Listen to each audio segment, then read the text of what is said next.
मैंने कभी सपने में भी नहीं सोचा था कि दूसरी दुनिया में आने के पहले ही दिन इस लकवाग्रस्त शरीर को एक सिस्टम मिल जाएगा। और हद तो तब हो गई जब सिस्टम ने मुझे हर दिन 5 किलोमीटर दौड़ने का टास्क दिया। 5 किलोमीटर, यहाँ मैं 1 सेंटीमीटर भी नहीं हिल सकता। ये छिंगे बिस्तर पर लेटा हुआ ऊपर की खस्ताहाल छत को घूर रहा था और मन ही मन उस बेवकूफ सिस्टम को 800 गालियां दे रहा था।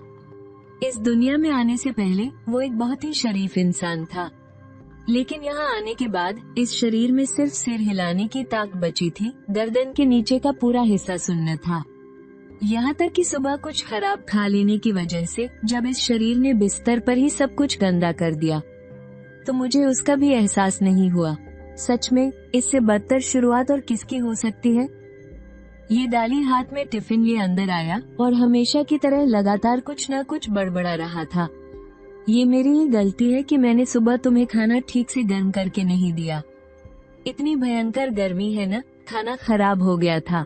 दोपहर के लिए मैंने तुम्हारी सबसे पसंदीदा जगह से कुंग पाओ चिकन लिया है। तुम्हें पता है आज मेरी किस्मत बहुत अच्छी है। मुझे लगातार डिलीवरी के ऑर्डर मिलते गए और आज सुबह सुबह ही मैंने 60 ऑर्डर पूरे कर लिए हैं। पूरे कमरे में सिर्फ उसी की आवाज गूंज रही थी और मैं एक लाश की तरह पड़ा हुआ था, बिना हिले डुले। इस शरीर की पुरानी यादों से मुझे पता चला था कि 3 साल पहले इस शरीर में अचानक कोई दिक्कत आ गई थी। ये डाली उसे लेकर देश के हर बड़े अस्पताल में भटका, लेकिन कोई भी बीमारी का पता नहीं लगा सका।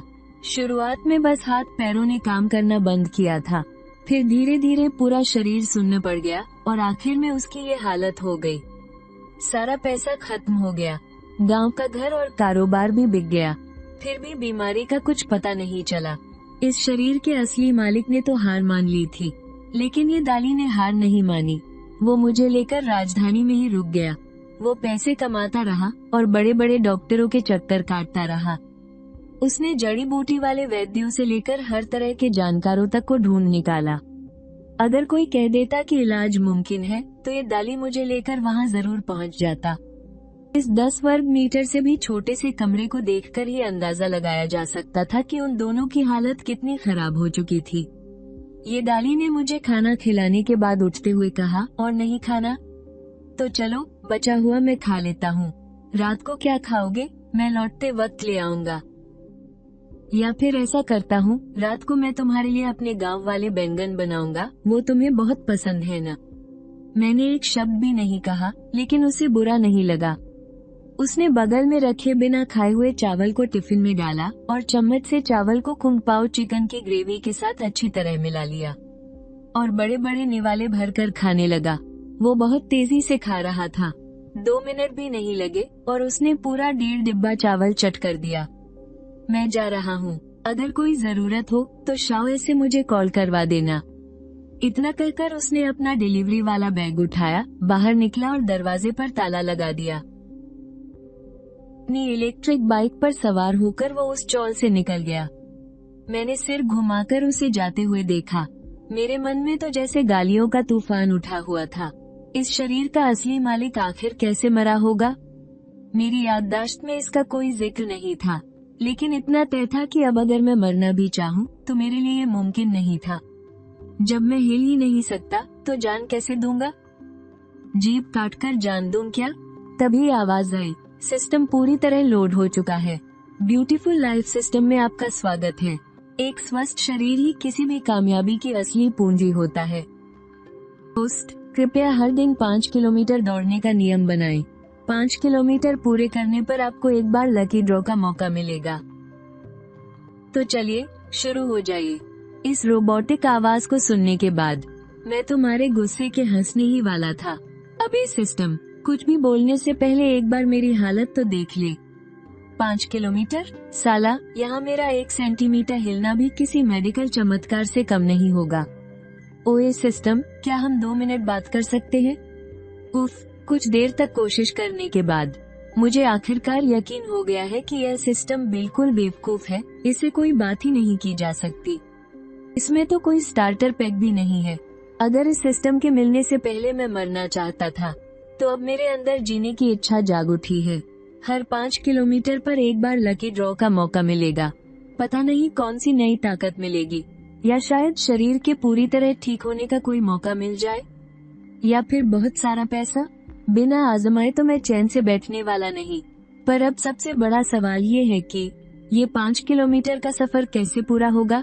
क्या मुझे खुद ही चलकर जाना होगा, या फिर कोई और मुझे अपने साथ ले जाए, तब भी काम बन जाएगा। रात के 8:30 बज चुके थे। ये दाली हाथ में सब्जियां और मीट लिए घर लौटा। अंदर आते ही वो जहाँ का तहाँ हैरान खड़ा रह गया, क्योंकि प्रोजेक्टर चालू था और मैं आराम से बैठकर टीवी देख रहा था। ये दाली ने जब ये स्मार्ट स्पीकर और प्रोजेक्टर खरीदा था, तो यही सोचकर खरीदा था कि मैं घर में अकेला उदास न रहूं। मेरे बस एक बार आवाज देने पर ये स्मार्ट स्पीकर प्रोजेक्टर चालू कर देता और मैं टीवी देख सकता था। यहाँ तक कि इसके जरिए मैं उसे फोन भी लगा सकता था। लेकिन इस शरीर के पिछले मालिक ने इसे कभी एक बार भी चालू नहीं किया था और न ही उसे कभी फोन लगाया था। मैंने अपनी गर्दन घुमाकर उसकी तरफ देखा और बोला, पापा आप आ गए? जल्दी से कुछ बना लीजिए ना, मुझे बहुत जोरों की भूख लगी है। मेरी यह बात सुनते ही ये दाली की आंखों से छलककर आंसू बह निकले। उसने जल्दी से अपने आंसू छिपाते हुए मुस्कुराकर सिर हिलाया। हाँ बेटा, मैं अभी बनाता हूँ, बस थोड़ा सा इंतजार कर, अभी पलक झपकते ही तैयार हो जाएगा। उसे अपने चेहरे के आंसू पोंछने तक का होश नहीं रहा। उसने अपना डिलीवरी वाला बक्सा नीचे रखा, सब्जियां उठाई और दरवाजे के पास रखे उस छोटे से गैस स्टोव पर ही खाना पकाने लगा। वो नहीं जानता था कि मैं किन हालातों से गुजरा हूँ, लेकिन उसे बस इतना पता था कि उसका बच्चा अब बाहरी दुनिया से जुड़ना चाहता है। वो अब उससे बात करने के लिए तैयार है। उसके लिए इससे बढ़कर कोई और खुशी हो ही नहीं सकती थी। इस शरीर के पिछले मालिक ने कई महीनों से एक लफ्ज भी नहीं बोला था। ये डाली अकेले में न जाने कितनी बार टूटकर रोया था, लेकिन मेरे सामने उसने कभी अपना ये दर्द जाहिर नहीं होने दिया। वो स्वभाव से ज्यादा बोलने वाला इंसान बिल्कुल नहीं था, लेकिन इन पिछले कुछ महीनों में मेरे सामने उसकी बातें कभी खत्म ही नहीं होती थीं। वो बस यही चाहता था कि मैं किसी तरह अपनी इस उदासी से बाहर निकलूं, उससे कुछ तो बात करूं, मुझ में थोड़ी सी तो जान नजर आए। इससे पहले उसे लगने लगा था कि उसके बेटे ने अंदर से पूरी तरह हार मान ली है। भले ही शरीर से वो जिंदा है, लेकिन उसकी रूह पूरी तरह मर चुकी है। ये डाली के हाथों में चाकू तेजी से चल रहा था और वो बीच बीच में मुड़कर खिड़की से मुझे न्यूज देखते हुए निहार रहा था। उसकी आंखों में वो खुशी साफ झलक रही थी, जिसे वो चाहकर भी छिपा नहीं पा रहा था।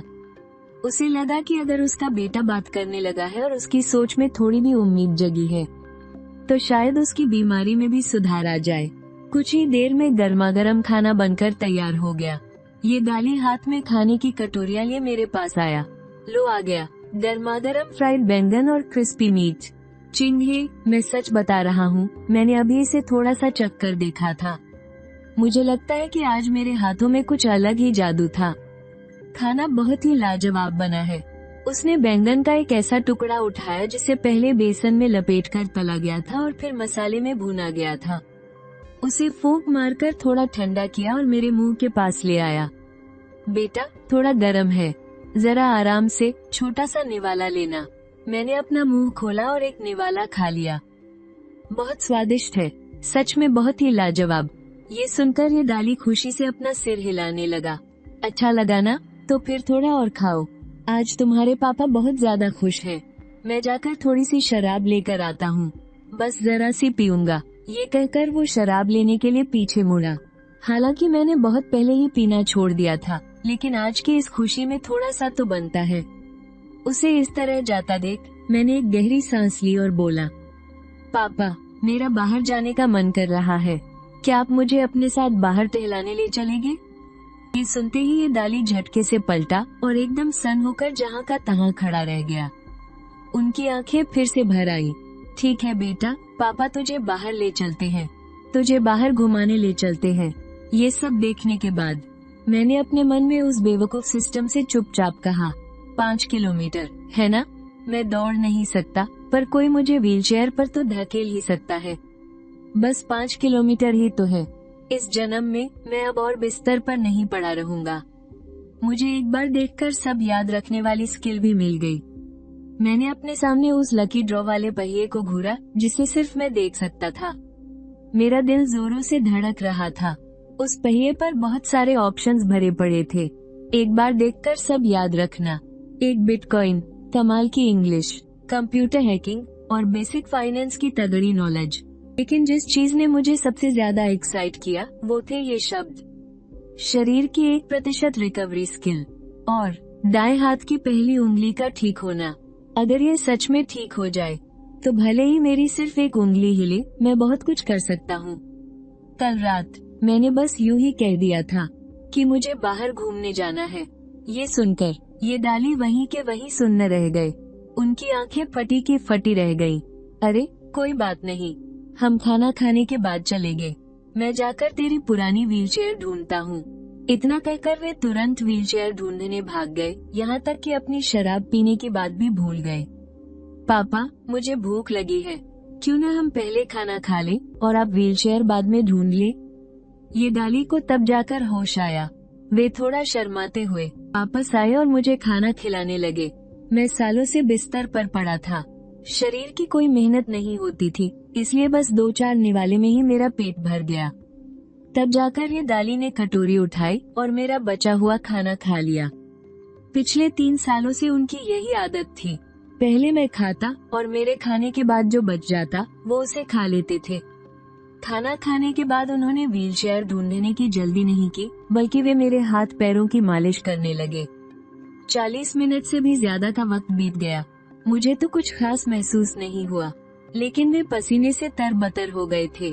पापा, इन सालों में आपको बहुत तकलीफ उठानी पड़ी है। अरे कोई तकलीफ नहीं बेटा, बस तू जल्दी से ठीक हो जा। तेरे पापा को जरा भी थकान नहीं होती। उनके चेहरे पर एक प्यारी सी मुस्कान खिल उठी और वे मुड़कर व्हीलचेयर ढूंढने चले गए। जब वे मुझे धक्का देते हुए बाहर ले गए तो मोहल्ले के सारे लोग हमें अजीब नजरों से देखने लगे। अरे डाली भाई, चिंगे को बाहर ले जा रहे हो क्या? हाँ भाई, बस थोड़ा घुमाने ले जा रहा हूँ। सिस्टम ने डिटेक्ट किया है कि होस्ट ने चलना शुरू कर दिया है। कृपया होस्ट अपने 5 किलोमीटर का टारगेट पूरा करे। तय की गई दूरी 10 मीटर। सिस्टम की ये आवाज सुनते ही मारे एक्साइटमेंट के मेरा सिर चकराने लगा। सच में ये तो काम कर रहा है। क्या हुआ बेटा? कुछ नहीं पापा, मैं ठीक हूँ, बस बहुत दिनों बाद बाहर निकला हूँ ना, तो थोड़ा अच्छा लग रहा है। अगर तुझे बाहर आना इतना ही पसंद है तो आज से पापा रोज तुझे बाहर घुमाने लाया करेंगे। पहले डॉक्टर ने भी कहा था कि तुझे बाहर की हवा खानी चाहिए। खैर छोड़ो इन बातों को, जब तक तेरी मर्जी है पापा को कोई परेशानी नहीं है। वे मुझे एक बंद कबाब की दुकान के पास से ले गए। वहाँ पहले एक ढाबा हुआ करता था। वहाँ के मटन कबाब बहुत ही टेस्टी होते थे। तुझे जो मटन कबाब पसंद थे ना, वो मैं उसी दुकान से लाता था। पता नहीं क्यों कुछ दिन पहले ही वो अचानक बंद हो गई। फिर वे मुझे एक सस्ती सी दुकान के पास से ले गए। वो रही वो 10 रुपये वाली दुकान। हमारे घर का बहुत सारा सामान वहीं से आता है। मालिक बहुत अच्छे इंसान है।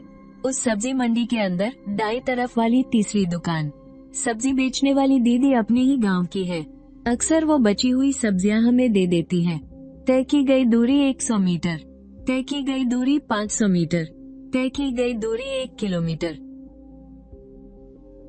सिस्टम की आवाज लगातार बज रही थी। लगभग 2 किलोमीटर चलने के बाद आगे कोई घर दिखाई नहीं दे रहा था। उस तरफ अब कोई बस्ती नहीं है। क्या हम वापस चले? आज काफी देर हो गई है।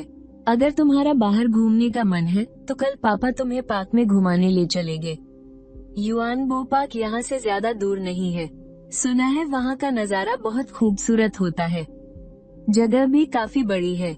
जैसे ही हम चौल वाले चौराहे के पास पहुँचे, मैंने सिस्टम की तरफ देखा। अभी भी 1 किलोमीटर से ज्यादा की दूरी बाकी थी। मैंने दूसरी दिशा में इशारा किया। क्या हम थोड़ा और उस तरफ चल सकते हैं? मैं इतनी जल्दी वापस नहीं जाना चाहता। हाँ बेटा, कोई बात नहीं। क्या तुम लुगो ब्रिज देखना चाहते हो? चलो चलते हैं। जैसे ही हम लुगो ब्रिज के पास पहुँचे, लॉटरी वाला बटन आखिरकार चमकने लगा। पापा, आज के लिए बस इतना ही। अब मेरा घूमने का मन नहीं है। चलिए घर वापस चलते हैं। ये डाली के चेहरे पर उलझन थी। हम तो बस पहुँचने ही वाले थे। अचानक वापस क्यों जाना है? वो व्हीलचेयर धकेलते हुए मुझे घर वापस ले आए। उन्होंने मुझे उठाकर बिस्तर पर लेटा दिया, व्हीलचेयर को किनारे रखा और बर्तन धोते हुए मन ही मन कुछ बड़बड़ाने लगे। उनके चेहरे की मुस्कान धीरे धीरे गायब हो गई। उनके मन में एक डरावना ख्याल आया। उनके उस पेरेंट्स वाले ग्रुप से कुछ दिन पहले ही एक महिला ने ग्रुप छोड़ दिया था। जब चुपके से पूछा तो पता चला कि उनका बच्चा सालों की बीमारी का दर्द सह नहीं पाया था और उसने अच्छे कपड़े पहनकर नदी में कूदकर अपनी जान दे दी थी। कहीं ये छिंगह भी तो कुछ गलत कदम उठाने की नहीं सोच रहा? मुझे ये डाली की इन चिंताओं के बारे में कुछ भी नहीं पता था। मेरा पूरा ध्यान तो अपने सामने मौजूद उस विशाल लॉटरी वाले पहिए पर लगा हुआ था। पहिए के बीचों बीच लॉटरी का बटन था और उसके चारों ओर ढेरों विकल्प भरे हुए थे। मैंने शरीर में 1% सुधार वाले हुनर को घूरते हुए अपना थूक गटका। मैंने अपने मन से ही लॉटरी वाले बटन को दबाया और सुई तेजी से घूमने लगी। रुक जा, रुक जा, रुक जा। लेकिन सुई शरीर में 1% सुधार वाले खाने को धीरे से पार कर गई और आगे बढ़कर फोटोग्राफिक मेमोरी पर जाकर रुक गई। मुझे इतना गुस्सा आ रहा था कि गालियां देने का मन कर रहा था। बस जरा सा ही तो चूक गया। लेकिन जब मैं थोड़ा शांत हुआ तो मुझे अचानक एहसास हुआ, ये हुनर शायद मेरी सोच से कहीं ज्यादा काम आ सकता है। मेरे पिछले जन्म की वो सारी फिल्में, गाने और कहानियाँ अब इस कभी न भूलने वाली याददाश्त की वजह से मेरे दिमाग में एकदम साफ छप चुकी है। मैं उन सबको इस दुनिया में ला सकता हूँ। ये डाली के लिए मेरी देखभाल करना बिल्कुल भी आसान नहीं है। मेरी बीमारी की वजह से वो कोई ऐसा काम नहीं कर पाते जो मुझसे बहुत दूर हो। उन्हें बस डिलीवरी और छोटे मोटे काम करने पड़ते हैं। उनकी कमाई का 90% हिस्सा मेरे इलाज और रिकवरी में ही खर्च हो जाता है। बचे हुए पैसों से हम दोनों का बस मुश्किल से गुजारा हो पाता है। अगर मैं इन यादों का इस्तेमाल करके पैसे कमा सकूं, तो हमारी जिंदगी सुधर सकती है और फिर ये डाली को भी इतनी मेहनत नहीं करनी पड़ेगी। सुबह के 5 बजे के करीब ये डाली चुपचाप बिस्तर से उठे। उन्होंने पहले मेरा डायपर बदला, मेरे शरीर को साफ किया और फिर बिना कोई आवाज किए घर से बाहर चले गए। मुझे इन सब बातों का कोई अंदाजा नहीं था। मुझे अपने शरीर में कुछ भी महसूस नहीं होता। जब मेरी आंख खुली तो सुबह के 9 बज चुके थे और खिड़की के पर्दे अभी भी गिरे हुए थे। ये डाली अभी तक वापस नहीं आया। शाओ आई, पर्दे खोल दो। जैसे ही धूप कमरे में आई, मैंने अपनी आंखें हल्की सी सिकोड़ ली। मौसम बहुत बढ़िया है, एकदम साफ और सुहावना, बिल्कुल मेरे भविष्य की तरह। हालांकि अभी पता नहीं कि आगे क्या होगा, लेकिन कम से कम एक उम्मीद की किरण तो है। मैं बिस्तर पर लेटा हुआ था, छत पर पड़ रहे प्रोजेक्शन को घूरते हुए मेरे दिमाग में अभी अभी पड़े हुए सवालों के जवाब तेजी से घूम रहे थे। स्टैंड टू द एंड नाम का ये शो मेरी पिछली जिंदगी में उतना मशहूर नहीं था, लेकिन इस दुनिया में ये बहुत ज्यादा लोकप्रिय लग रहा है। ये शो आपकी जानकारी का इम्तिहान लेता है और एक ही बार में सब कुछ याद कर लेने का मेरा हुनर जैसे खास इसी के लिए बना है। यो मेरे लिए स्टैंड टू द एंड खोल दो। चैलेंजर का फॉर्म भरा और अप्लाई कर दिया। सब कुछ एक ही बार में हो गया। मुझे पूरा यकीन है कि मेरा फॉर्म सिलेक्ट हो जाएगा, और वो भी मेरी इस हालत को देखते हुए। पूरा शरीर लकवाग्रस्त है, सिर्फ मेरा सिर हिल सकता है। शरीर का कोई और हिस्सा काम नहीं करता। अगर शो के डायरेक्टर का दिमाग खराब नहीं होगा तो वो पक्का मुझे ही चुनेंगे। टीवी पर मुझे इस तरह देखकर शो की टीआरपी आसमान छू लेगी। दोपहर के 3 बजने से पहले ही मुझे शो वालों का जवाब आ गया। स्टैंड टू द एंड ये कैसा शो है? तो फिर तुम इस शो को ध्यान से देखना। जीतने पर क्या मिलेगा? पैसा या कुछ और? पैसा नहीं, बल्कि इनाम, घूमने का मौका या कुछ खास चीजों का इस्तेमाल और साथ में इज्जत। फिर तो ये शो वाले बहुत कंजूस हैं, पैसे देने के नाम पर पीछे हट रहे हैं। ऐसा भी नहीं है कि पैसे बिल्कुल नहीं है। अगर मैं लगातार 3 एपिसोड जीत गया तो मुझे थिंक टैंक में 2 लाख की सालाना नौकरी मिल सकती है। अगर मैं टिका रहा तो 1 लाख, और 6 एपिसोड जीतने पर ये रकम दोगुनी होकर 4 लाख हो जाएगी। हाँ, 4 लाख। अरे वाह, छिंगहो सच में सिलेक्ट हो गया। बॉस, मुझे अगले हफ्ते 3 दिन की छुट्टी चाहिए। क्यों? क्या छिंगहो को फिर से उस डॉक्टर के पास ले जाना है? नहीं, इस बार छिंगहो ने एक शो में हिस्सा लिया है। स्टैंड टू द एंड में उसका सिलेक्शन हो गया है। अगले बुधवार को शूटिंग के लिए जाना है। चिंगहो सच में सिलेक्ट हो गया है। मुझे उसे अगले हफ्ते जिंगलिंग लेकर जाना होगा। ये सुनकर बॉस और पास खड़ा डिलीवरी वाला दोनों हैरान रह गए। जब वो घर लौटा तो खाना बनाते हुए उसने मुझसे पूछा, क्या आज भी बाहर जाना है? हाँ, जाना है। मैं तो अब से हर रोज बाहर टहलना चाहता हूँ। मुझे तो बाहर जाना ही है। रोजाना 5 किलोमीटर चलने पर मुझे लकी ड्रॉ का एक मौका मिलेगा। क्या पता इसमें मेरा शरीर ठीक होने का इनाम निकल आए। मैं दिल से चाहता हूँ कि मैं फिर से ठीक हो जाऊँ। भले ही मैंने आज पूरा दिन पढ़ाई की है, लेकिन पूरे शरीर में सिर्फ सिर हिला पाने का ये एहसास बहुत ही तकलीफदेह है। जब हम खाना खा चुके तभी जोर से बिजली कड़की और मूसलाधार बारिश होने लगी। बारिश तो रुकने का नाम ही नहीं ले रही। लग रहा है कि आज बाहर नहीं जा पाऊंगा। आज तो पक्का गड़बड़ हो गई। ऐसा लगता है कि आज बाहर निकलना नामुमकिन है। इतनी तेज बारिश में भीगकर अगर बीमार पड़ गया तो बहुत मुसीबत हो जाएगी। हाँ, आज तो बाहर जाना मुश्किल ही लग रहा है। बीमार हो गया तो लेने के देने पड़ जाएंगे। अगर गलती से भी बीमार पड़ गया ना तो बहुत आफत आ जाएगी। चलो थोड़ा इंतजार करते हैं कि शायद बारिश रुक जाए। लेकिन अगर बीमार हुआ तो सच में बहुत बुरा फंसूंगा। मैंने अपना सिर घुमाकर खिड़की की तरफ देखा। बारिश की बूंदें शीशे से टकरा रही थी और पानी नीचे की तरफ बह रहा था। बस ये बारिश उम्मीद से कहीं ज्यादा तेज थी। 1 घंटे से बरस रही है, लेकिन रुकने का तो नाम ही नहीं ले रही। सिस्टम को पता चला है कि खराब मौसम की वजह से आप 5 किलोमीटर का सफर पूरा नहीं कर सकते। इसलिए खास आपके लिए दिमागी सफर का फीचर चालू किया जा रहा है। अब आप अपने दिमाग के अंदर ही यह सफर तय कर सकते हैं, लेकिन इसके लिए आपको 10 गुना ज्यादा दूरी तय करनी होगी। कृपया जल्द से जल्द दिमाग के अंदर 50 किलोमीटर चलने का अपना टास्क पूरा करें। सिस्टम का ये मैसेज देखकर मैं एकदम से हैरान रह गया। मुझे लगा था कि रोजाना 5 किलोमीटर सिर्फ असल जिंदगी में ही चलना होगा। मैंने कभी नहीं सोचा था कि ये सिस्टम मेरा इतना ख्याल रखेगा कि मुझे अपने दिमाग के अंदर ही टास्क पूरा करने का मौका दे दे। और देखते ही देखते मेरी आंखों के सामने से कमरे की छत गायब हो गई। मेरी आंखों के सामने एक चौड़ी सड़क थी और दोनों तरफ दूर तक फैले हुए पेड़ों की कतारें थीं। मैंने नीचे देखा तो हैरान रह गया। मेरे पास सच में अपना एक शरीर था। मैं खुशी के मारे वहीं खड़े खड़े तरह तरह के पोज बनाने लगा। पिछले 1 दिन से मैं बस वहाँ बिस्तर पर पड़ा हुआ था, केवल अपना सिर इधर उधर घुमा सकता था। उस घुटन ने तो मुझे पागल ही कर दिया था। लेकिन अब उस खुशी के बाद मैं सड़क के किनारे किनारे चलने लगा। सिस्टम का टास्क बस एक तय दूरी तक जाना था। ये तो बताया नहीं था कि चलकर जाना है या दौड़कर, इसलिए मुझे लगा कि चलना काफी होगा। लेकिन जब मैंने सच में चलना शुरू किया तब जाकर समझ आया कि सिस्टम ने मुझे फंसा दिया है।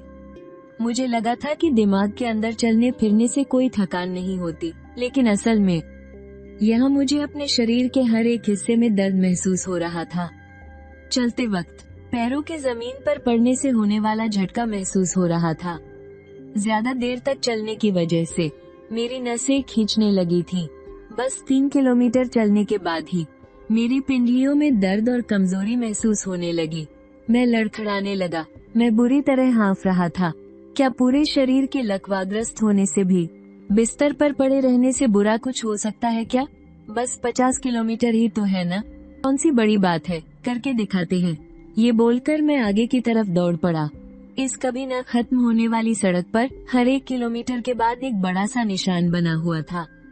20 किलोमीटर के बाद मुझे लगा कि मैं अपने पैर उठा ही नहीं पाऊंगा। 30 किलोमीटर पर मुझे अपने पैरों का एहसास ही होना बंद हो गया। मैं बस एक मशीन की तरह उन्हें आगे बढ़ा रहा था। 40 किलोमीटर पार करते ही मुझे लगा मेरी जान निकल जाएगी। मेरा शरीर अब मेरे काबू में नहीं था। सांस लेते हुए ऐसा लग रहा था जैसे सीने में आग जल रही हो। शरीर का हर एक कोना दर्द कर रहा था। मेरा दिमाग भी सुन्न होने लगा था।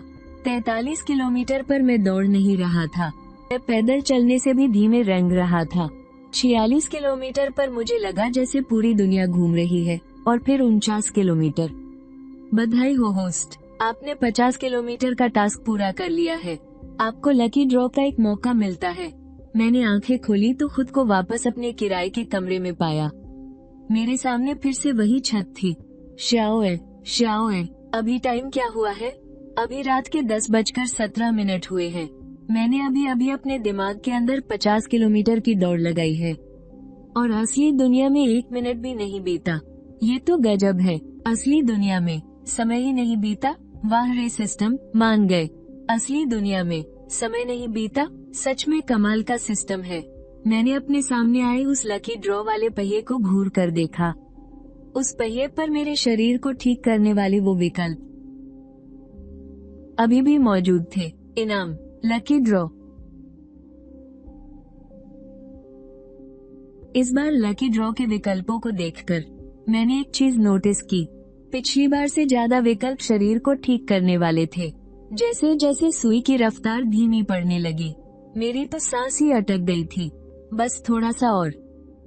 उस सुई को अपने लक्ष्य के करीब आता देख मेरे मुंह से अचानक आवाज निकल गई और आखिरकार मेरी उम्मीद के मुताबिक वो सुई खिसकते खिसकते मेरे दाएं हाथ की तर्जनी उंगली ठीक करने वाले विकल्प पर आकर रुक गई। चलो, आखिरकार मेरे ठीक होने की थोड़ी सी उम्मीद तो जगी। उधर बाहर ये दाली जो झुककर अपने हाथों से नाली साफ कर रहा था, एकदम से चौंक गया। ये दाली तुरंत उठा और वापस मुड़ा। दरवाजा धकेलते ही ये दाली की नजर मुझ पर पड़ी जो बिस्तर पर लेटा था। मैं खुशी के मारे इतना हंस रहा था कि मेरी आंखों से आंसू छलक पड़े थे। वो घबराकर तेजी से मेरे पास आया और बिस्तर के पास घुटनों के बल बैठकर पूछने लगा, चिंग हे, क्या हुआ तुझे? दायां हाथ।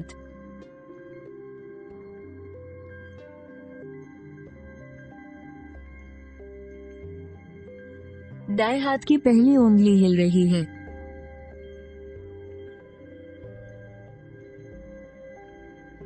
सच में? क्या सच में? जरा हिलाकर तो दिखाओ, मुझे देखने दो।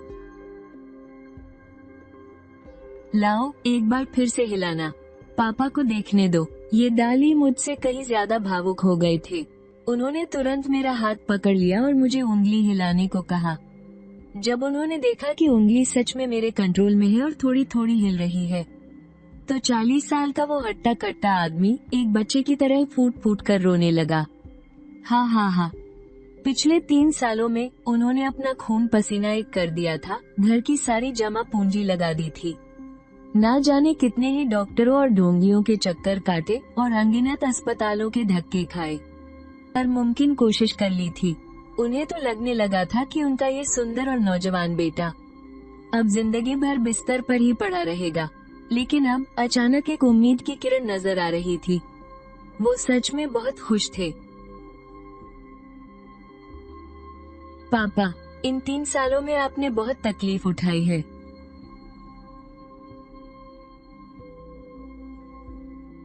कोई तकलीफ नहीं बेटा, कोई तकलीफ नहीं। बस तू एक बार ठीक हो जा। इसके लिए मुझे कितनी भी मुसीबतें क्यों ना झेलनी पड़े, तेरे पापा को कोई थकान नहीं होगी। बेटा, हम अस्पताल चलेंगे। हम अभी के अभी अस्पताल चलेंगे।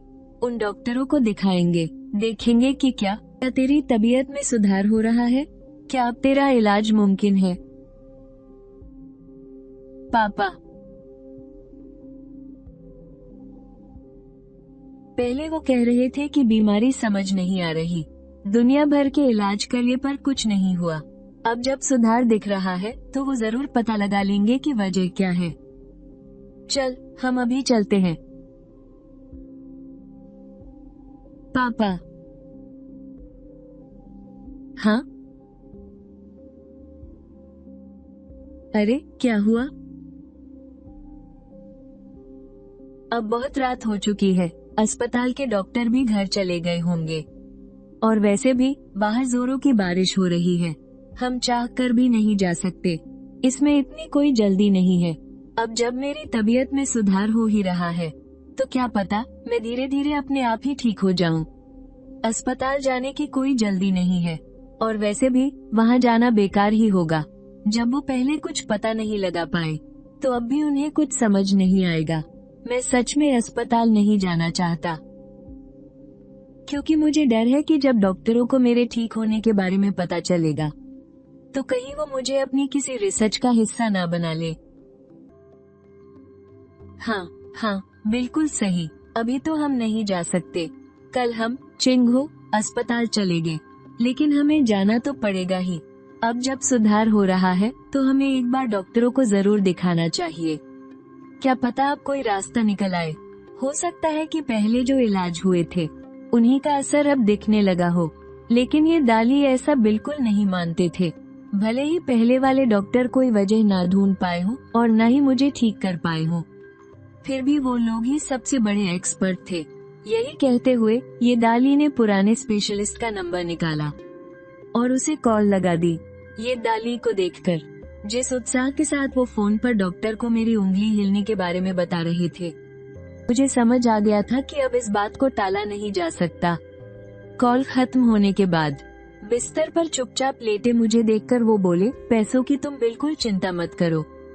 इन कुछ महीनों में हमने ज्यादा कुछ खर्च नहीं किया है। मैंने फिर भी थोड़े पैसे बचा लिए हैं। बस तेरी तबीयत ठीक हो जाए, पापा रात को जाकर कैब भी चला लेंगे। पापा अभी जवान हैं, बहुत काम कर सकते हैं, ये दाली ने मुस्कुराते हुए कहा। उनकी इन बातों से मेरा दिल बहुत भर आया। पापा अभी जवान हैं, 40 के पार हो गए हैं, पर उम्र से बहुत ज्यादा बूढ़े लगने लगे हैं। कम से कम 10 साल बड़े दिखते हैं। पैसों के लिए battle to the end show वालों ने कहा है कि अगर मैं 3 एपिसोड तक अपनी जगह बचाए रख सका तो मुझे 20 लाख रुपए का सालाना पैकेज मिल जाएगा, और अगर 6 एपिसोड तक टिका रहा तो ये रकम दोगुनी होकर 40 लाख हो जाएगी। शायद इस वक्त यही वो अकेला तरीका है जिससे मैं सबसे जल्दी पैसे कमा सकता हूँ। मुझे हर हाल में ये पैसे जीतने ही होंगे। अगले दिन सुबह सुबह ये दाली ने मुझे गोद में उठाया और व्हीलचेयर पर बिठा दिया। मुझे धक्का लगाते हुए आंगन से बाहर ले गए और 1 घंटे से ज्यादा का सफर तय करके हम 301 अस्पताल पहुंच गए। मेरी हालत में सुधार देखकर डॉक्टर ने पहले मुझे अपनी उंगलियां हिलाने को कहा। जब उन्हें यकीन हो गया कि ये दाली का कोई वहम नहीं है तो उन्होंने मुझे कई सारे टेस्ट करवाने के लिए भेज दिया। ये पक्का एक बहुत अच्छा संकेत है, लेकिन कुछ टेस्ट की रिपोर्ट शायद आज नहीं मिल पाएगी।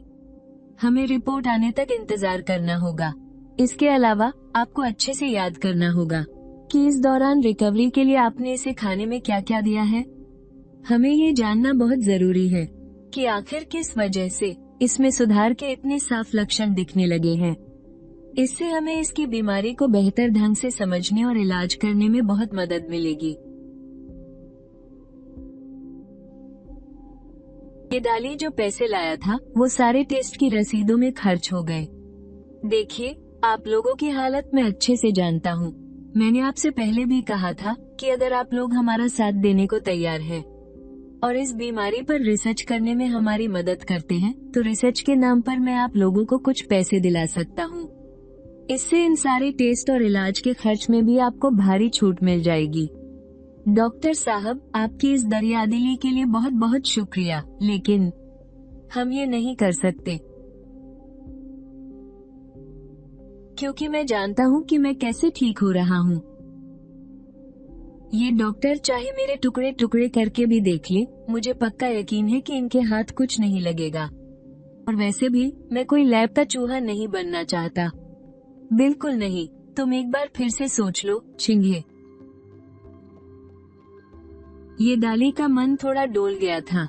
इन डॉक्टर साहब ने पहले भी ये बात कही थी, कुछ और डॉक्टरों ने भी ऐसा ही कहा था, लेकिन मैं कभी राजी नहीं हुआ। पापा, मुझे घर जाना है। डॉक्टर साहब, मैं इसे समझाता हूँ। डॉक्टर साहब, मैं इसे फिर से समझा कर देखूंगा। कल मैं इसे अच्छे से समझाऊंगा। इधर आओ, जब कल रिपोर्ट आ जाएगी तब मैं फिर से आऊंगा। ठीक है, कल मिलते हैं। इतना कहकर उन्होंने मेरी व्हीलचेयर घुमाई और मुझे वहाँ से ले गए। घर पहुंचकर ये दाली मुझे लगातार समझाते रहे, लेकिन मैंने एक भी बात का जवाब नहीं दिया। इस बात से ये दाली बहुत झुंझला गए। उनके वहाँ से जाने के बाद मैंने देखा कि मेरे पास लकी ड्रॉ के कुछ एक्स्ट्रा चांस पड़े हैं। मैंने बिना कुछ सोचे स्पिन करने का फैसला किया। हमारे किराए के कमरे से अस्पताल की दूरी 5 किलोमीटर से भी ज्यादा थी। मैंने ये कभी नहीं सोचा था कि बस या मेट्रो में सफर करने को भी ये सिस्टम उन 5 किलोमीटर में जोड़ लेगा। व्हील का कांटा तेजी से घूमने लगा और एक एक करके सारे इनामों के ऊपर से गुजरने लगा। फिर उसकी रफ्तार धीरे धीरे कम होने लगी और एक ऐसे इनाम पर जाकर रुका जिसके बारे में मैंने सपने में भी नहीं सोचा था। मजबूत शरीर, लेवल 39, मैजिक कार्ड, 10 लाख सोने के सिक्के पर आकर वो रुक गया। मेरे जैसा इंसान जिसका पूरा शरीर लकवाग्रस्त हो, उसके लिए मैथ्स एक्सपर्ट बनने का क्या फायदा? मैथ्स एक्सपर्ट एक्टिवेट हो गया है। अब से गणित की किसी भी मुश्किल से मुश्किल पहेली के सामने तुम्हें हमेशा अगले कदम का इशारा मिल ही जाता है। पर लगता है इसका कोई फायदा नहीं हुआ। एक मौका बेकार चला गया। मैंने वक्त देखा, दोपहर के 1:30 बज रहे थे। मैंने शियाओ से कंप्यूटर चालू करने को कहा और एक आखिरी लड़ाई के सवाल हल करने लगा। यह इस बात पर तय था कि क्या मैं थोड़े ही समय में 2 लाख की सालाना पगार पा सकूंगा। काम को तो संजीदगी से लेना ही होगा। 2:30 बजे यह दाली घर वापस आया। कैसा लग रहा है बेटा? क्या आज तुम्हें अपने शरीर में कुछ सुधार महसूस हो रहा है? पापा, अगर इतनी जल्दी सुधार हो जाता तो मैं कुछ ही दिनों में अपने पैरों पर खड़ा होकर दौड़ने लगता। हाँ हाँ हाँ हाँ हाँ हाँ हाँ, लगता है मैं ही कुछ ज्यादा उतावला हो गया था। वो क्या है ना, इतनी मुश्किल से तो थोड़ी उम्मीद की किरण दिखी है। कोई बात नहीं, धीरे धीरे ही सही। कोई जल्दी नहीं है, बस थोड़ा थोड़ा करके सुधार होना चाहिए। सच में मैं ही ज्यादा उतावला हो रहा हूँ। ये दाली अपना सिर खुजलाते हुए जोर से हंस पड़ा। इस मामले में वो सचमुच कुछ ज्यादा ही उतावला हो गया था। खाना खाने के बाद ये दाली अपनी इलेक्ट्रिक स्कूटी लेकर तुरंत फिर से काम पर निकल गया। मेरे ठीक होने की उम्मीद जो जग गई थी, इसलिए अब उसमें गजब का जोश भर गया था। मैंने 1 घंटे तक पढ़ाई की और ऊपर से अभी अभी खाना भी खाया था, इसलिए अब मेरा मन और सवाल हल करने का नहीं कर रहा था। क्या गणित से जुड़ा कोई सवाल है? मैं इंटरनेट पर बस यूं ही कुछ ना कुछ देख रहा था। तभी मदद मांगने वाली एक पोस्ट ने मेरा ध्यान खींचा और मैंने उसे खोल लिया। मदद की गुहार। क्या यहाँ गणित का कोई उस्ताद है? WeChat ID 1234567889। गणित से जुड़ी एक परेशानी है। तो क्या मेरी गणित के उस्ताद वाली यह खूबी यहाँ मेरे काम आ सकती है? 2 पर जब मैंने सवाल देखा तो समझ आया कि यह कोई छोटे बच्चों वाला सवाल बिल्कुल नहीं है। ये भला क्या मुसीबत है? पर कमाल की बात तो ये थी कि जैसे जैसे मैं इन सवालों को पढ़ता गया, मेरे दिमाग में खुद ब खुद इस सवाल को हल करने का अगला कदम आता गया। वैसे भी मेरे पास कोई खास काम तो था नहीं, इसलिए मैंने उस मदद वाली पोस्ट के नीचे आईडी शिनशिंग 20230879 से अपना जवाब लिख दिया। ये पोस्ट काफी वायरल हो रही थी। जैसे ही मैंने अपना जवाब पोस्ट किया, तुरंत ही नीचे किसी का रिप्लाई आ गया। यूजर 12140 ने लिखा, वैसे तो मुझे इसमें से कुछ भी समझ नहीं आया, पर तुमने काफी लंबा चौड़ा लिखा है। किसी और ने रिप्लाई किया, भाई मुझे भी तुम्हारा लिखा कुछ पल्ले नहीं पड़ा, इसलिए मैं मान लेता हूँ कि तुम सही कह रहे हो। ऐसे मजेदार जवाब देखकर मैं मुस्कुराया और पोस्ट को बंद करके वापस इंटरनेट पर इधर उधर मंडराने लगा। उधर राजधानी की छिंगमू यूनिवर्सिटी के गणित विभाग के 2य वर्ष के एक छात्र ने अपने फोन की घंटी सुनी। मुझे भी उस इंसान की बात पर यकीन है। मुझे पूरा भरोसा है कि वो तुम्हारे लिए सबूत जरूर ढूंढ लाएगा। अरे, किसी ने जवाब दिया है। जो शुओ ने पोस्ट खोलकर एक नजर डाली और उसके चेहरे के भाव अचानक ही बदल गए। उसने ये पोस्ट इसलिए डाली थी क्योंकि एक तरफ तो वो इस गणित के सवाल पर काफी समय से माथापच्ची कर रहा था और उसे कुछ समझ नहीं आ रहा था, और वो देखना चाहता था कि क्या कोई उसकी मदद कर सकता है। जो शो तुरंत दौड़ता हुआ अपनी लैब में गया, अपना फोन निकाला और सूरज की ओर नाम के यूजर का दिया हुआ वो जवाब अपने सीनियर फी मिंग के सामने कर दिया। हम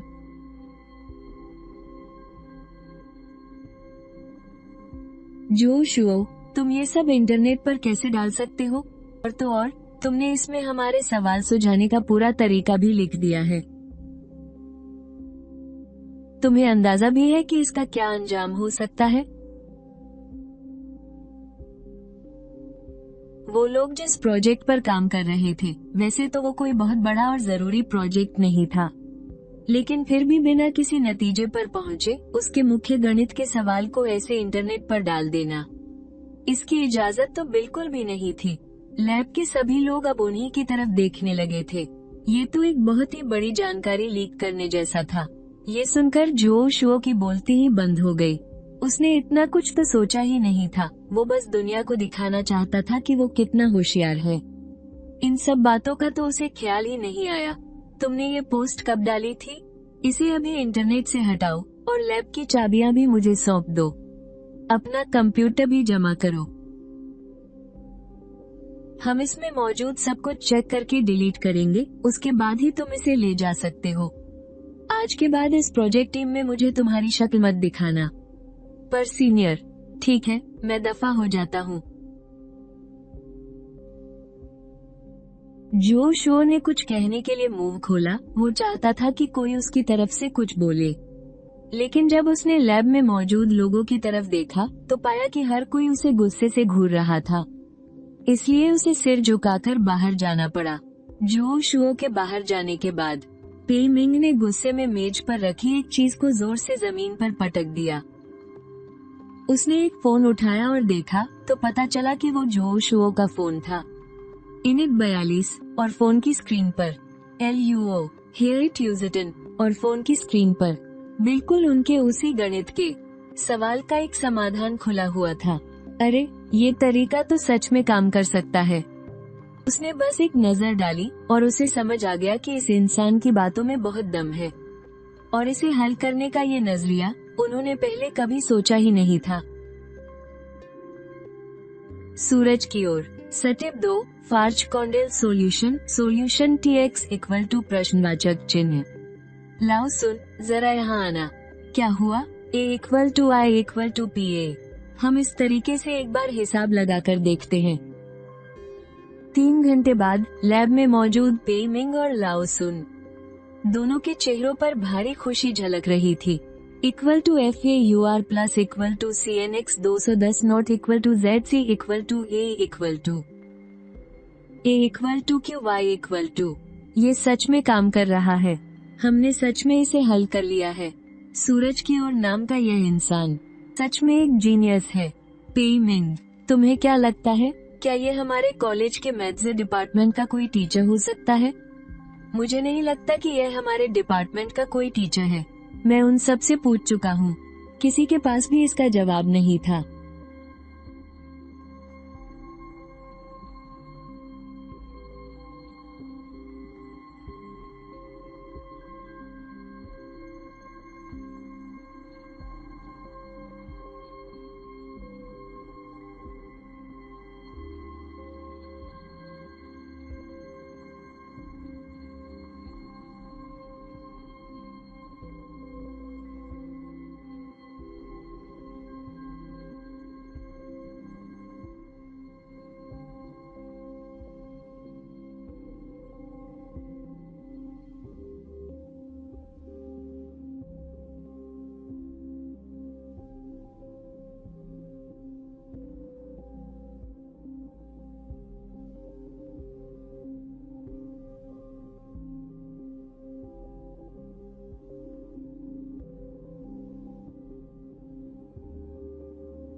आँख। Q3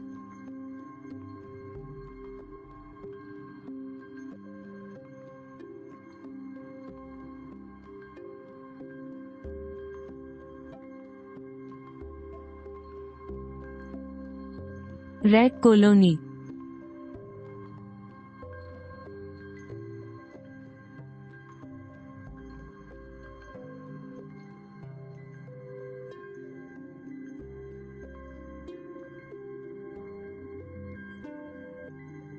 मैंने सपने में भी नहीं सोचा था कि पूरी तरह से लकवाग्रस्त होने के बावजूद मेरे अंदर एक नाजुक सुंदरी जैसी चमक होगी। जो भी मुझे देखता है वो रो रो कर बाल्टियां भर देता है। तुम्हें ये सब सच में कैसे पता है? क्या तुम मुझे सिर्फ लकवा मारा है, मेरा दिमाग खराब नहीं हुआ है। माना कि इन कुछ सालों में मैं हिल डुल नहीं सकता था, लेकिन मैं पढ़ाई तो कर ही सकता हूँ ना। मैं बहुत सी चीजें देख और पढ़ सकता हूँ। जब भी मेरे पास वक्त होता है तो मैं थोड़ी इंग्लिश भी सीख लेता हूँ। तो इतना हैरान होने की जरूरत नहीं है। हाँ, यह मेरी ही बेवकूफी थी। मेरे बाप, प्लीज मेरी मदद कर दो यार। हे, ठीक है, बस भी कर। यह कोई बहुत बड़ी बात नहीं है। मैं तुम्हारे लिए इसे ट्रांसलेट कर दूंगा। वाह, क्या बात है, तुम्हारी इंग्लिश तो बहुत कमाल की है। तुम चाहो तो ट्रांसलेशन का काम भी पकड़ सकते हो। क्यों ना मैं अपने दोस्तों से पूछूं? अगर उनके पास कोई काम हुआ तो तुम उनके लिए ट्रांसलेट कर देना। तुम उन 400 रुपये लेने वाले लोगों से कहीं ज्यादा प्रोफेशनल हो। मुझे लगता है कि तुम्हें 600 से 800 रुपये लेने चाहिए। हाँ, बिल्कुल, मैं ट्रांसलेट कर सकता हूँ। इस क्लाउड कीबोर्ड में कुछ दिक्कत आ रही है। इसे ठीक करने में थोड़ी परेशानी हो रही है। कोई बात नहीं, यह कोई बड़ी समस्या नहीं है। हे, जब जरूरत होगी तो मैं तुम्हारी मदद कर दूंगा। दोपहर में ये दाली ने खुद से खाना बनाने के लिए सब्जियां नहीं खरीदी, बल्कि वह एक रेस्टोरेंट गया और वहाँ से कुछ खाना पैक करवा कर ले आया। खाना खाने के तुरंत बाद वो वापस चला गया, जबकि जोवान दोपहर 3 बजे के बाद तक वहीं रुकी रही। मैं जा रहा हूँ, कल फिर आऊंगा तुमसे मिलने। एक बार फिर मेरी साफ सफाई करने के बाद ही वो गए। सुबह 5 बजे ही निकल गए थे और रात 12 बजे के बाद ही वापस लौटे। इस वजह से आज मैं बाहर जाकर 5 किलोमीटर की दौड़ पूरी नहीं कर पाया। अपने ख्यालों की दुनिया में मैं दांत बींचकर पूरी ताकत से आगे की तरफ दौड़ रहा था। मैं 36 किलोमीटर दौड़ चुका हूँ, बस 14 किलोमीटर और बचे हैं। लेकिन मुझे लग रहा था जैसे ये पैर अब मेरे रहे ही नहीं। असलियत में वापस आते ही मैंने सबसे पहले लॉटरी निकालने का फैसला किया। लगता है इस बार लॉटरी के पहिए में शरीर ठीक करने वाले ऑप्शन काफी ज्यादा हैं। लॉटरी की सुई तेजी से घूमी और फिर धीरे धीरे रुकने लगी। खासियत, बीमार शिजी जैसी कमजोरी, जिसके पास भी यह खासियत होगी, उसे देखकर लोगों के मन में अजीब सी दया आ जाएगी और वो उसे प्यार दुलार करने से खुद को रोक नहीं पाएंगे। सिस्टम भाई, तुमने मेरे लिए कुछ ज्यादा ही तकलीफ उठा ली। अगर मैं खून भी थूक पाता तो मजा ही आ जाता। ए सिस्टम, बाहर निकल। जरा अपनी आंखें खोलकर मुझे ढंग से देख। मैं एक लड़का हूँ, एक पक्का मर्द हूँ मैं। क्या मुझे इस तरह की लड़कियों वाली कमजोरी देना सही है? ये ठिंग है, उम्र 19 साल, शरीर की हालत गर्दन से ऊपर। उफ। सिस्टम पर लिखी ये जानकारी देखकर मेरे पास बोलने को कुछ बचा ही नहीं था। ये दाली बहुत देर से घर लौटे। जब वो आए तो रोज की तरह ही उन्होंने लाइट नहीं जलाई, बस मोबाइल की हल्की सी रोशनी में अंधेरे में ही हाथ मुंह धोया और मुझे साफ करने की तैयारी करने लगे। लेकिन जैसे ही वो मेरे बिस्तर के पास आए, मुझे देखते ही न जाने क्यों अचानक उनका दिल पसीज गया। मेरा बेचारा छिंगे। पता नहीं क्यों आज जब वो वापस आए और मुझे आंखें बंद करके सोते हुए देखा, तो मेरी उस कमजोर हालत ने उन्हें अंदर तक झकझोर कर रख दिया। पापा ही किसी काम के नहीं है बेटा। काश तुम्हारे पापा के पास बहुत सारे पैसे होते तो शायद मैं तुम्हें कब का ठीक करवा चुका होता, तुम स्कूल जा पाते। तुम्हारा भी कोई प्यार होता, तुम भी लड़कियों के पीछे भागते, खुलकर अपनी जिंदगी जीते। वो मुझे जितना देखते उतना ही खुद को कोसने लगते। उनकी आंखों में आंसू छलकने लगे थे। तभी मेरी आंख खुल गई। मैंने देखा कि ये दाली वहीं खड़े थे और उनकी आंखें नम थीं। पापा, आप आ गए? क्या हुआ, आप रो क्यों रहे हैं? कुछ नहीं बेटा, बस अचानक लगा कि मैंने तुम्हारे साथ बहुत बुरा किया है। तुम्हारे पापा ही किसी लायक नहीं हैं। अचानक ये सब क्यों कह रहे हो? मुझे कभी नहीं लगा कि आप किसी काम के नहीं हो पापा। अगर आप न होते तो शायद मैं कब का। लेकिन मैं अपने ऊपर छाई उस बीमार शिजी वाली कमजोरी को भूल गया था। तब जाकर मुझे कल लॉटरी में मिली उस मुसीबत की याद आई। क्या सच में इसका असर इतना भयानक है? अब मैं क्या करूं? मैंने अपना चेहरा घुमा लिया ताकि वो मुझे देख न पाए। और सच मानिए, ये तरकीब काम कर गई। ये दाली झट से शांत हो गए। आज मुझे ये क्या हो गया था? मैं इतनी जल्दी रोने कैसे लगा? अगले दिन सुबह सुबह दरवाजे की घंटी बजी। ये दाली झटपट उठे। उन्होंने मेरी तरफ एक नजर डाली और उनका दिल फिर से बैठ गया। मेरा बेचारा छिंगे। क्या पता पिछले 2 दिनों से मुझे ऐसे ख्याल क्यों आ रहे हैं। मैं जो 3 सालों से अपाहिज पड़ा था, सिस्टम ने मुझे लिंदायु जैसी कमजोरी दे दी थी। लेकिन मुझे अच्छी तरह पता था, मैं तो बस एक बड़े धमाके की तैयारी कर रहा हूँ। सुबह 11:40 पर जो वानर का फोन आया। ये छिंगे, जाग रहे हो क्या? मैंने अपने कॉलेज में तुम्हारे लिए एक ट्रांसलेशन का काम लिया है। ये भी कंप्यूटर से ही जुड़ा है। 500 रुपये मिलेंगे। कल दोपहर मेरी क्लास खत्म होने तक देना है।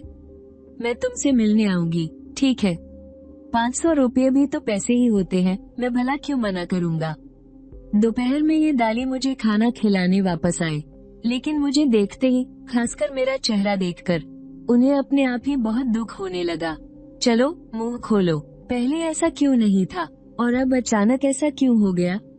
पापा, आज रात आपको जल्दी वापस आने की कोई जरूरत नहीं है। जो वानर ने कहा है कि वो दोपहर में क्लास खत्म होने के बाद आएगी। क्या आज जो वानर की क्लास नहीं है? वो यहाँ क्यों आ रही है? मैंने शनिवार को उसके लिए एक इंग्लिश आर्टिकल ट्रांसलेट किया था। उसने कहा कि इसके लिए तो पैसे देकर किसी को ढूंढना पड़ता है, इसलिए उसने अपने कॉलेज में मेरे लिए एक ट्रांसलेशन का काम ढूंढ लिया।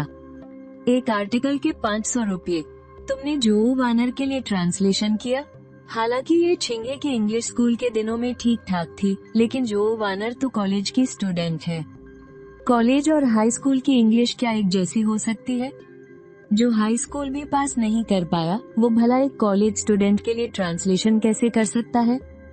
कहीं ऐसा तो नहीं कि जो वानर हमारी मदद करना चाहती हो, लेकिन उसे सीधे पैसे देना ठीक न लगा हो? शायद इसीलिए उसने ये तरीका निकाला है। भले ही मैं हिल डुल नहीं सकता, लेकिन मुझे पढ़ने में कोई दिक्कत नहीं है। इन सालों में मैंने खुद ही पढ़कर बहुत कुछ सीखा है। इंग्लिश में मेरी पकड़ काफी अच्छी है। पढ़ाई करना अच्छी बात है, बहुत अच्छी बात है। ज्ञान ही तो इंसान की किस्मत बदलता है। तुम्हारे इस एक आर्टिकल के ट्रांसलेशन से मिलने वाले पैसे मेरी दिन भर की मेहनत की कमाई के बराबर हैं। हा। ये दाली के जाने के बाद मुझे पता था कि रात को जो वानर आने वाली है, और ट्रांसलेशन कोई ऐसा काम नहीं है जो पल भर में हो जाए। मुझे लगा कि पहले मुझे आज का अपना 50 किलोमीटर वाला काम पूरा कर लेना चाहिए। अपने दिमाग की उस आभासी दुनिया में जाकर मैं धीरे धीरे दौड़ने लगा। 2 बार लंबी दौड़ लगाने के बाद मैं समझ चुका था कि अगर मुझे आखिर तक टिके रहना है तो अपनी रफ्तार पर काबू रखना होगा। शुरू में एनर्जी ज्यादा होने पर तेज नहीं दौड़ना चाहिए, वरना बाद में आगे दौड़ने के लिए बहुत देर तक आराम करना पड़ता है। जब मैंने 50 किलोमीटर पूरे किए तो मैं फिर से बुरी तरह थक कर चूर हो गया और मेरा जरा भी हिलने का मन नहीं कर रहा था। मुझे जो वानर के आने का इंतजार करना चाहिए और उससे कहना चाहिए कि मेरे साथ 5 किलोमीटर दौड़े। मुझे यह वाला ऑप्शन नहीं चुनना चाहिए था। ये बेकार सी मिमिक्री वाली स्किल क्यों चुन ली मैंने? ये छिंगे निराशा से अपना सिर हिलाने लगा। बिना बात के 50 किलोमीटर दौड़ लिया। इतने सारे रिकवरी के ऑप्शन थे और मेरी किस्मत देखो, मुझे सबसे फालतू वाला ही मिला। मैं आ गई। तुम्हारे लिए एक कप दूध वाली चाय लाई हूँ और गेट से फ्राइड चिकन लेग भी लिए हैं। खाओगे क्या? नहीं, मैं चिकन लेग नहीं खाऊंगा। चाय पी सकता हूँ। थोड़ी देर रुको, जरा मेरी सांस तो नॉर्मल होने दो, फिर तुम्हें पिलाती हूँ। जो वानर ने ये छिंगे की हालत देखी और न जाने क्यों अचानक उसका दिल पिघल गया। इस हालत में इसे कितनी तकलीफ होती होगी ना? क्या हुआ? हम कुछ नहीं छिंगे, अब से मैं तुमसे मिलने बार बार आया करूंगी। उसकी आवाज में एक अजीब सी नरमी थी, जो ये छिंगे ने पहले कभी नहीं सुनी थी। इस कमबख्त सिस्टम की तो मुझे ये बीमारों वाला रोतियो एटीट्यूड नहीं चाहिए। मुझे तो एक असली मर्द वाला रफ एंड टफ एटीट्यूड चाहिए। क्या तुम ये बनावटी सी मीठी आवाज में बात करना बंद करोगी? मेरे तो सच में रोंगटे खड़े हो गए हैं। नॉर्मल होकर बात करो। मुझे तुम्हारा वो बिंदास और लड़कों वाला अंदाज ही ज्यादा पसंद है। पता नहीं क्यों आज तुम मुझे कुछ अलग से लग रहे हो। जब तुम चुप रहते हो ना, तो बिल्कुल किसी नाजुक सी ट्रेजेडी क्वीन की तरह लगते हो। मुझे क्या पता, मुझे तो ये भी नहीं पता कि मैं अब कैसा दिखता हूँ। हाँ, ये ट्रांसलेशन मैं वापस ले जा रहा हूँ। कल मुझे एक काम से बाहर जाना है, कुछ दिन लगेंगे। कुछ दिन के लिए बाहर? क्या अस्पताल जा रहे हो? नहीं, मैंने एक टीवी क्विज शो में हिस्सा लेने के लिए अप्लाई किया है। परसों शो की रिकॉर्डिंग है, इसलिए कल ही जिनेलिन के लिए निकलना होगा। क्या तुमने सच में उस क्विज शो के लिए अप्लाई किया है? क्या ये सच है? हाँ, बिल्कुल सच है। आने जाने का टिकट और होटल में रुकने का सारा इंतजाम शो वालों ने ही किया है। मैंने कभी सपने में भी नहीं सोचा था कि पैरालाइज होने के 3 साल बाद मैं सिर्फ अपनी बातों के दम पर इस शो का तुरुप का इक्का बन जाऊंगा। छिंगो, उठ गए? तो बताओ, क्या इस रिकॉर्डिंग के लिए पूरी तरह तैयार हो? बेफिक्र रहो, मैं लगातार 3 एपिसोड जीतकर ग्रैंड प्राइज अपने नाम करने वाला हूँ। क्या बात है, बहुत हौसला है। हाँ, नाश्ता करने के बाद उन्होंने मुझे बढ़िया और स्टाइलिश कपड़े पहनाए और गोद में उठाकर व्हीलचेयर पर बिठा दिया। पहले बस, फिर मेट्रो बदलकर। जब हम बुलेट ट्रेन स्टेशन पहुँचे तब तक 11:30 बज चुके थे। बीजिंग से जिनेलिन तक का 3.5 घंटे का सफर तय करके हम फाइनली पहुँच गए। शो की टीम ने मुझे रिसीव करने के लिए एक आदमी को प्लेटफॉर्म पर भेजा था, जो एक बड़ा सा बोर्ड पकड़े खड़ा था। आप मिस्टर ये दाली और मिस्टर ये छिंगू हैं, है ना? आप मुझे बस शाओ सुन बुला सकते हैं। बाहर गाड़ी खड़ी है, पहले आप दोनों को होटल छोड़ देता हूँ। फिर रात का खाना खाने के बाद हम टीवी स्टेशन चलेंगे ताकि आप डायरेक्टर से मिल सके। वहाँ हम शो के बारे में बात करेंगे, ठीक रहेगा? मुझसे बात करते हुए वो बार बार मुझे घूरने से खुद को रोक नहीं पा रहा था। क्या आप लोग पहले कभी जिनेलिन आए हैं? हाँ, पहले यहाँ इलाज के लिए आ चुके हैं। वो देखिए, वो हमारा टीवी स्टेशन है और उसी के ठीक बगल वाली बिल्डिंग आपका होटल है। शाओ सुन हमें टीवी स्टेशन ले गया। उधर प्रोड्यूसर झाओ छिंगयांग ने दरवाजे पर दस्तक सुनी और वो खुशी से खड़े हो गए। उन्होंने आगे बढ़कर हाथ मिलाना चाहा। माफ कीजिएगा, पर मैं आपसे हाथ नहीं मिला सकता। उन्हें अचानक अपनी गलती का एहसास हुआ। अरे रे, मेरी गलती। फिर उन्होंने मेरे पीछे खड़े ये दाली से हाथ मिलाया। हमारे शो में आपका बहुत बहुत स्वागत है। मैं कब से आपके आने का इंतजार कर रहा था। अरे, आप कुछ ज्यादा ही तारीफ कर रहे हैं। आपकी इस शारीरिक स्थिति के साथ किसी टीवी शो में आना, यकीन मानिए, ये एक बहुत बड़ी खबर बनेगी। आप तो हमारे इस एपिसोड की टीआरपी की गारंटी बन जाएंगे। मैंने पहले भी आपके शो के कई एपिसोड देखे हैं, मुझे ये काफी पसंद है। इसीलिए मैंने सोचा कि क्यों ना एक बार कोशिश की जाए। हम सबसे पहले आपकी जनरल नॉलेज का टेस्ट लेना चाहेंगे। वो मुझे स्टूडियो के अंदर ले गए, ठीक उस जगह जहाँ कंटेस्टेंट्स खड़े होते हैं। छिंगू, आपकी किस विषय में ज्यादा पकड़ है? देखा जाए तो मुझे लगभग सभी विषयों की अच्छी जानकारी है। इतिहास हो, संस्कृति हो या फिर विज्ञान, मैंने सब कुछ थोड़ा थोड़ा पढ़ा है। झाओ छिंगयांग को लगा कि मैं कुछ ज्यादा ही हवा में बातें कर रहा हूँ। मेरे पास वक्त ही वक्त होता है और मैं कुछ और कर भी नहीं सकता, इसलिए हर दिन बस तरह तरह की किताबें पढ़ता रहता हूँ। इसी वजह से मेरी नॉलेज थोड़ी मिक्स है और मुझे चीजें याद भी जल्दी हो जाती हैं। मेरी ये बातें सुनकर झाओ छिंगयांग को एहसास हुआ कि उन्हें मेरे बारे में ऐसा नहीं सोचना चाहिए था। कितना प्यारा बच्चा है, इसकी ये हालत देखकर ही तरस आता है। स्टूडियो में मौजूद बाकी लोगों ने भी जब मुझे देखा तो उनका दिल भी पसीज गया और वो भावुक हो उठे। तभी बड़ी स्क्रीन पर सवाल आने लगे, इतिहास में कितने लोगों को चैंपियन मार्क्विस की उपाधि दी गई थी? Option A 1, option B 2, option C 3 या ऑप्शन डी 4। मैं ऑप्शन डी चुनूंगा, यानी 4। Oh, option A, option B, option C, option A और डी। मुझसे कुल 30 सवाल पूछे गए थे और मैंने बिना एक भी पल गंवाए हर सवाल का सटीक जवाब दिया। क्या इसके तो हाथ पैर भी काम नहीं करते ना? मानना पड़ेगा, इस ये छिंगहो में सच में बहुत टैलेंट है। टेस्ट खत्म होने के बाद मेरी नॉलेज देखकर झाओ चिंगयांग सच में काफी इम्प्रेस हो गए थे। एक ऐसा मरीज जिसका पूरा शरीर पैरालाइज्ड है, जो सिर्फ अपना सिर हिला सकता है, वो अपनी इस हालत में भी लगातार पढ़ाई कर रहा है। ये कितनी इंस्पायरिंग कहानी है। अगर तुम लगातार कुछ एपिसोड्स जीत गए तो शो के लिए ये एक बहुत ही यादगार पल बन जाएगा। कमाल कर दिया छिंगे, तुम तो सच में मेरी उम्मीदों से कहीं आगे निकले।